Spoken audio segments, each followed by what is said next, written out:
Hello. Mm. I hope that hug feels real. I know it's not the same uh as in person, but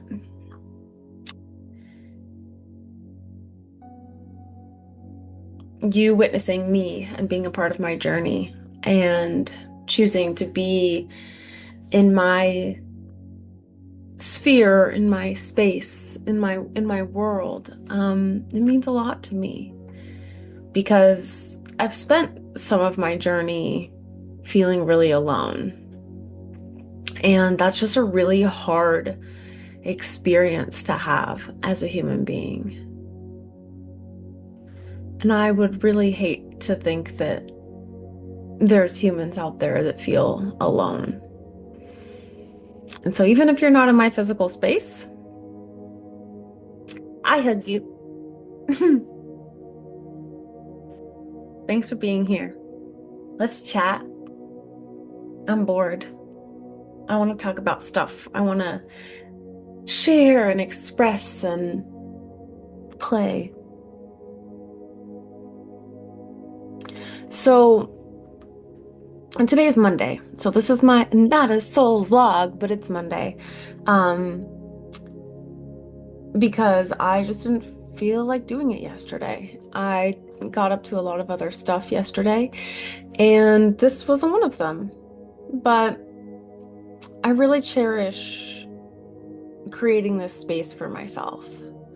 And honestly, there's probably a high likelihood that no one's even ever going to see this. Um, because it's just me rambling. And sharing a vlog, which I get is a thing, but I don't really partake in that for other people. I usually do some sort of like personal work rather than like listening to personal stories. But anyways, unless they're in like book form, I think that's my like preferred form of intake. But anyways, I digress. Something really beautiful has been shifting within me.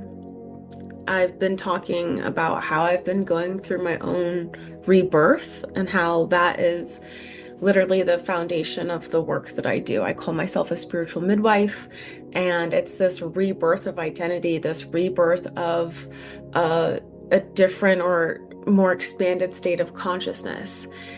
And so I've really been in that transitional and transformational space in the past few weeks. I mean, really in the past 7 years, but it has like really started coming together and crystallizing in the past few weeks. And so, with that, one of the things that I'm starting is opening a perpetual container whose doorway to that container is a 21-day rebirth journey. It's a journey of self-love. It's a journey of transformation. It's a journey of learning how to care for yourself and how to live intentionally and consciously and from your values and from your heart. Heart over hustle is the name of it. And so I opened the container today, and that's a really beautiful thing. Honestly, I was hoping like 500 people would show up, but right now it's about four, So I'm a Pisces, I'm a dreamer.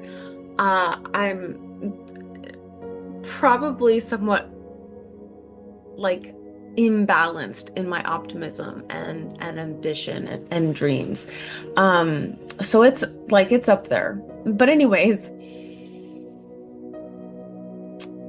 it's four. I have four people.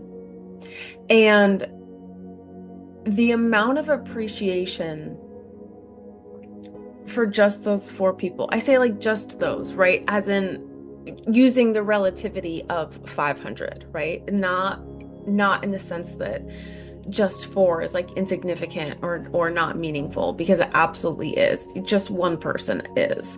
And so the fact that four have trusted me to hold this container and guide them through this container and this rebirth and to be their midwife is an honor.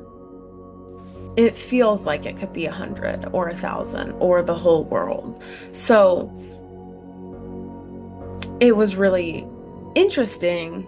However, this morning I was like, okay, I'm gonna come in here. I woke up excited for the day because I'm opening the doors today. And I was like, I'm gonna go in there and I'm gonna polish up and I'm gonna make sure that like I love my meditations and they're the way that I want them to be and that the order is the way that I want it to be and that it's just as if I was like hosting a party. And in many ways I am. It's a celebration of new life and new birth. And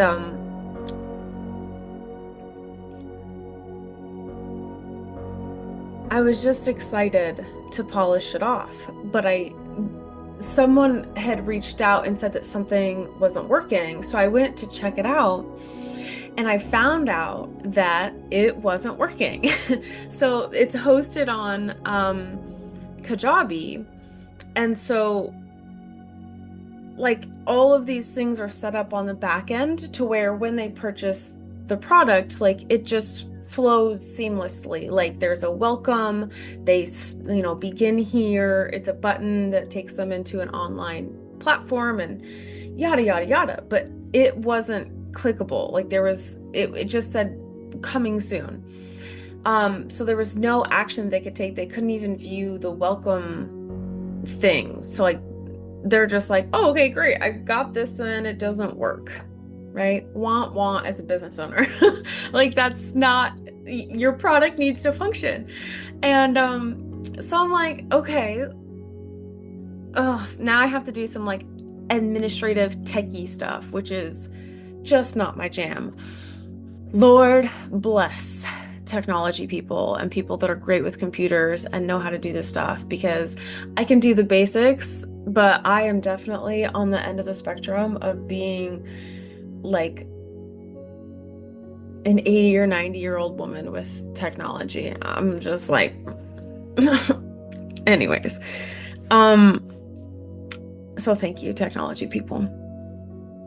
So I'm messing around with this, trying to troubleshoot it and understand like what's going on. And I'm just getting frustrated and annoyed because I'm not dealing with what I wanted to be dealing with and what I intended to be dealing with when I woke up. I'm doing something that is unpreferred, okay?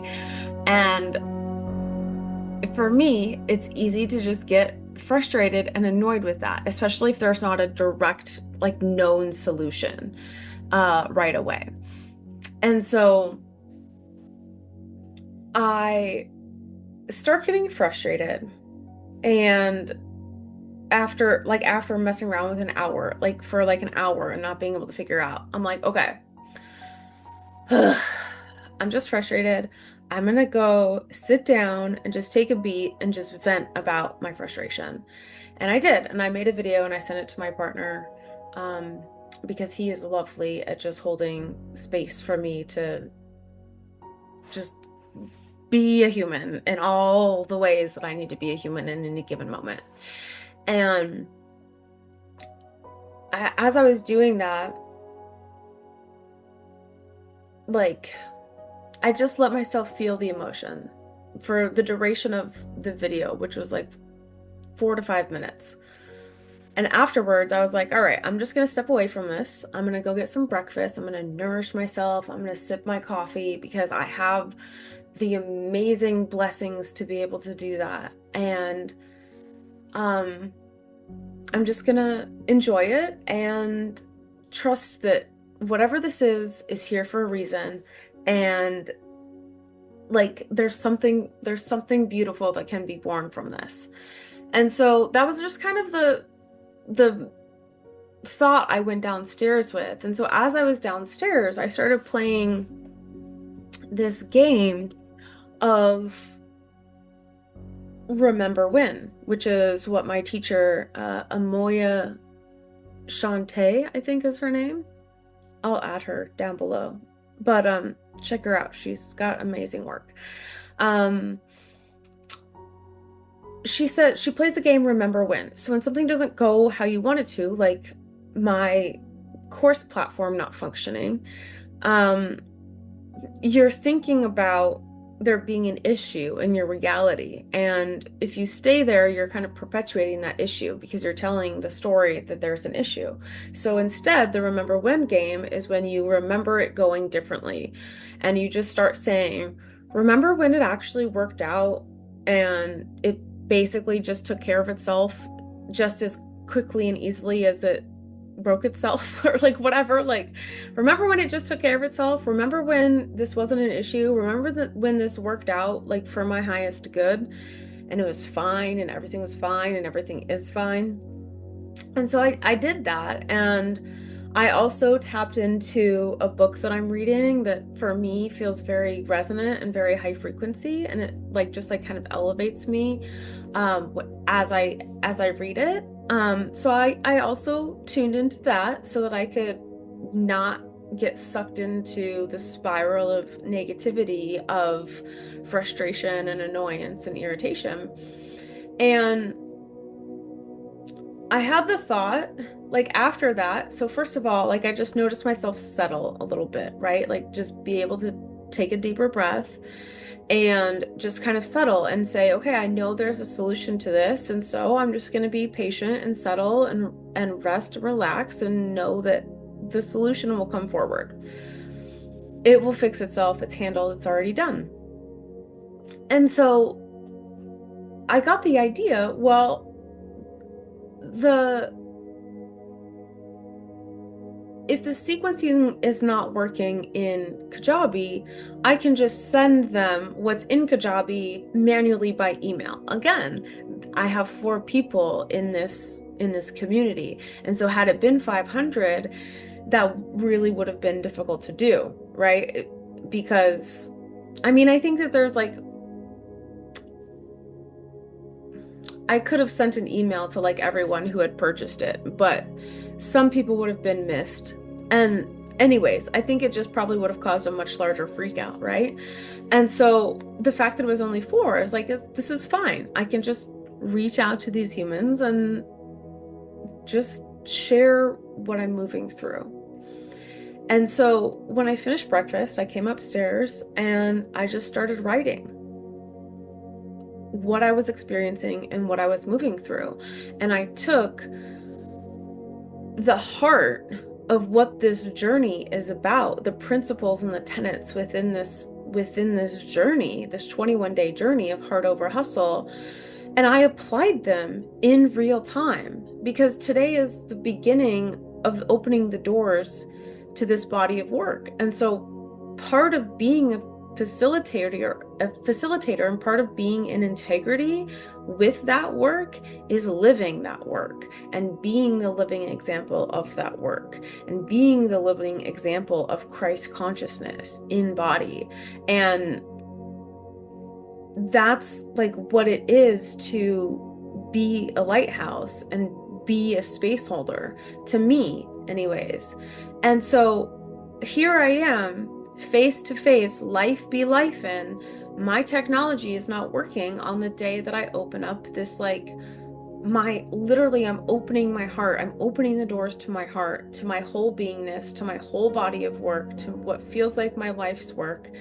And it means so much to me. And the day we open, it doesn't work. And so instead of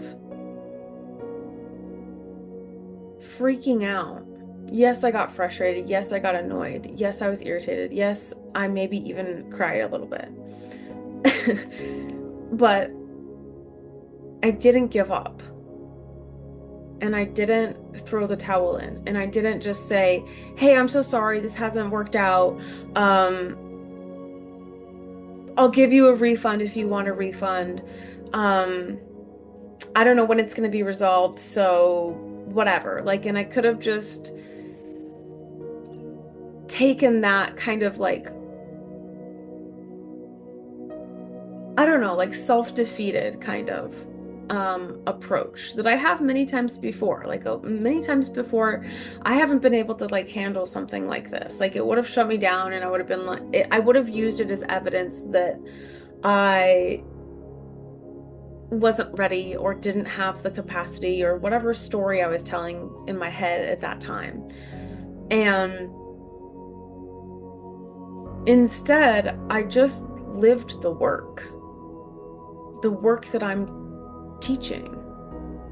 And teaching is really, I don't even know if that's the right term. It's like just sharing and speaking about so that the people that are interested in this work can remember this truth for themselves. They can remember their own authority. They can remember their own sovereignty. They can remember their own agency and ability to shape their reality.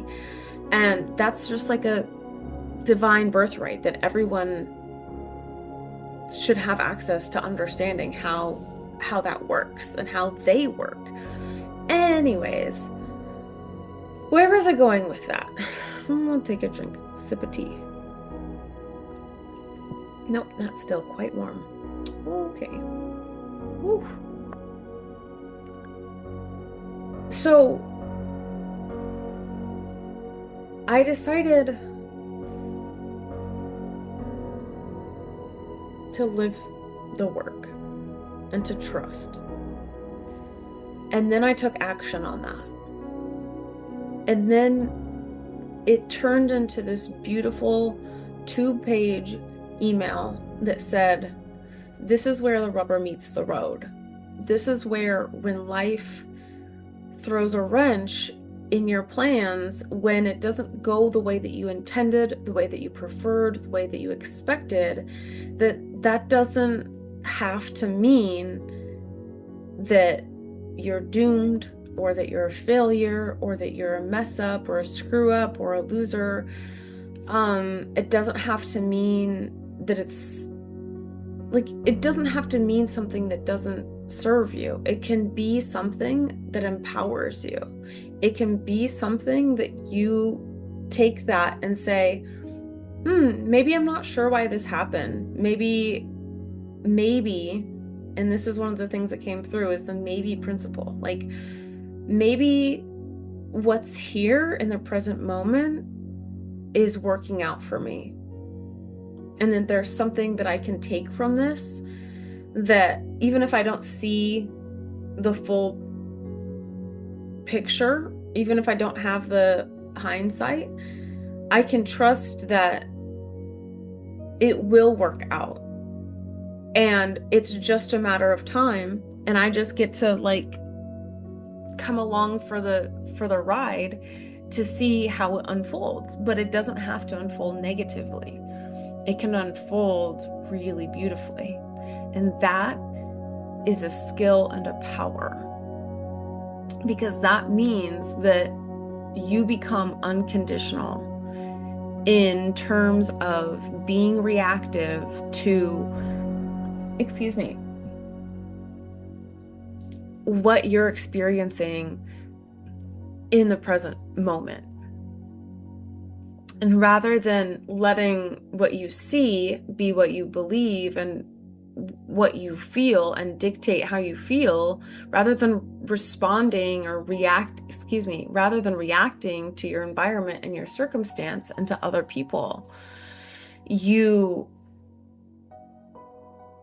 unconditionally choose to hold the frequency that you prefer within yourself without needing a condition to be met in order for you to feel it and to embody it. And that is everything. When you have control over your thoughts and your beliefs and your body, you've figured it out. So it felt like a very full circle moment. I like cried with pride because something that would have derailed me many years ago and has derailed me many times no longer does. When it's like still a really uncomfortable like experience to be going through, but to not experience it as discomfort, but to experience it as the messy middle, the transition, the rebirth process, the birthing process. It's not always the most comfortable. And it's a big deal. Anyways, so that was my morning. I had a really nice week last week. I went to a launch party for I'll say church organization, nonprofit, that effectively works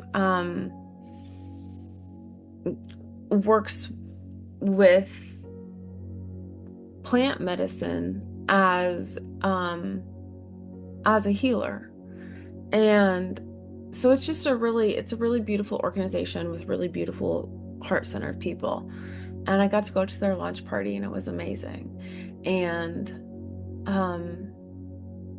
yeah, it was just really nice. And I also got to have spend some time with a dear friend, and she launched her own business too. She's an esthetician.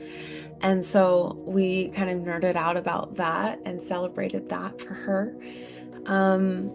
And yeah, it's interesting though, because I had the thought throughout the week, and I was talking to my partner, and I was like, how do we know I'm not a loser? I asked him that question. And he's amazing. He set me straight. And of course, he was like, "What? You're not a loser." Like, he's like, if anything, I'm a loser compared to you, which he's not at all. But like, and I'm like, whatever, because as I've shared in my videos, like, I'm in debt, and you know, by business standards, my business is, has always for 5 years been operating in the red. And so I just feel like at a certain point it's kind of like, well, what is my identity? Like, why can't I make this work? Why can't I turn this around? Like, maybe I am a loser, right? Like, that inner critic narrative can, if we're using external evidence, right? External circumstances and conditions to, again, assign meaning to ourselves, to internalize our identity. It's a dangerous place because it can keep you in fear, it can keep you in survival, it can keep you in shame and blame, which I just know very intimately because that's been my journey, my entrepreneurial journey since really the end of 2020. And like it really just kicked off there, because that's when I started my coach training. And from day one, the goal was to make that my full-time income. And I still haven't reached that point. I haven't even reached true part-time income. And so I have my moments where I question, like, of course, like, am I cut out for this? Am I being irresponsible? Am I being like delusional, but not in a good way, not in a faith-based way, but in like a denying and avoiding what's true kind of way, you know? And so, anyways, I think that that was a really powerful moment because I was vulnerable enough to voice that to my partner and have it be like, have his truth of how he sees me be reflected back to me. And I think that just really solidified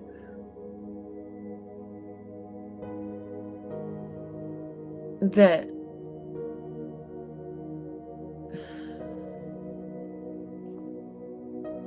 I am love and that I am cut out for this work and that I was made for this work and that this work chose me and that like I'm so honored and blessed to be able to do this work. And when I'm actually doing my work itself, like not necessarily like the business admin sides but of it, but like which are important too, but it's like my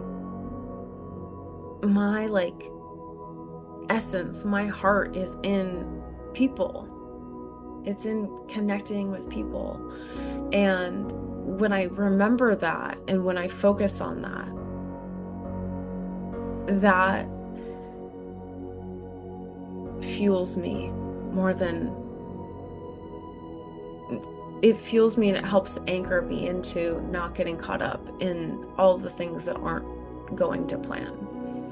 And it helps me remember that, like, of course I can help people. Like, I literally wrote a post-it to myself. It wasn't this week, but it was a few weeks ago. And it was like, stop pretending like you can't help people. Because you absolutely can. And so this is the power of living into your passions and your joy and following your heart. And when you do, you cannot fail. And there's nothing to fear. And we really are our own worst enemy and our own worst critic. And that's why I'm so passionate about this work, because we like get into the mind and the body and understand like where we have some of these narratives or programs or conditioning built into us that's really not serving us and really not helping us to feel like we're deserving or worthy or capable of living our highest truth and desire and joy. And we absolutely are. But I think kind of in our current world, it's more common to not do that and just do the practical thing and just do the thing that helps you to survive, even if it like slowly eats away at your soul, because you're not living your life and spending your time in the way that really lights you up and that you really like love and enjoy your time here in this life to the fullest. And everyone deserves that, so including myself. And I'm doing it. I have 4 people in my thing. And if you're watching this, I hope you'll join us. Like I said, it's open, it's living, it's breathing, it's dynamic. And so whenever you join, you could be watching this 6 months from now, and it's still going to be valid. This is the culmination and the crystallization of my life's work, and it will evolve, but this is gonna live here. The sanctuary, the soul awakening sanctuary. So I love you. Thank you for witnessing me. I wish you the most magical week. I hope it's full of miracles and blessings and like unexpected surprises and delights and lots of unicorn magic, lots of love, lots of connection, lots of kindness and patience, and lots of empowerment. Let's remember how much you've been through, because if you're a human today, you've been through it. So, I'll stop talking now. Bye. Have a beautiful time.